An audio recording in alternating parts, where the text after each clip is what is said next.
Hello, আসসালামু আলাইকুম। কেমন আছেন আপনারা? আশা করি সবাই ভালো আছেন। আমি আপনাদের দোয়ায় আল্লাহর রহমতে আলহামদুলিল্লাহ খুবই ভালো আছি। আজকে আমি আপনাদের মাঝে একটি ভিডিও নিয়ে আসছি। সেটি হচ্ছে অটোক্যাড 2007 ভার্সনে কমান্ড বার লাইন হাইড হয়ে গেলে কীভাবে সেটা ফিরিয়ে আনা যায়। অনেকেরই সমস্যা হয়। আমারও একদিন সমস্যা হয়েছিল। অটোক্যাড 2007 ভার্সনে আমি কাজ করি। অটোক্যাড 2007-এ কমান্ড বার লাইনটা হাইড হয়ে যাওয়ার কারণে কাজের অনেক ব্যাঘাত ঘটে, সমস্যা হয়। তো আমি আজকে আপনাদের সেটা দেখাবো কিভাবে হাইড হওয়া বার কমান্ড বার লাইনকে কিভাবে শো করব।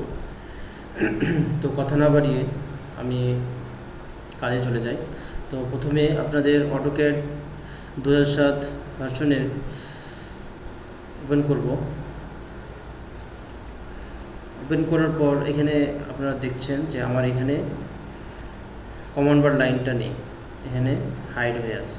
তো আমি এখন এই কমান্ড বার লাইনটাকে আনার জন্যে তিনটি পদ্ধতিতে কাজ করা যাবে।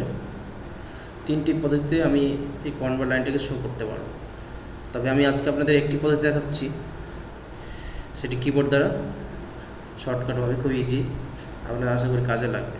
সো প্রথমে আমার কিবোর্ড দ্বারা Ctrl+9 Ctrl+9 মানে Ctrl9 একসাথে Ctrl9 প্রেস করতে হবে। Ctrl9 প্রথমে আমার স্ক্রিনে Ctrl9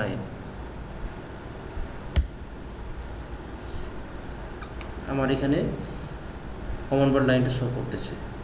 আশা করি বুঝতে পারছেন।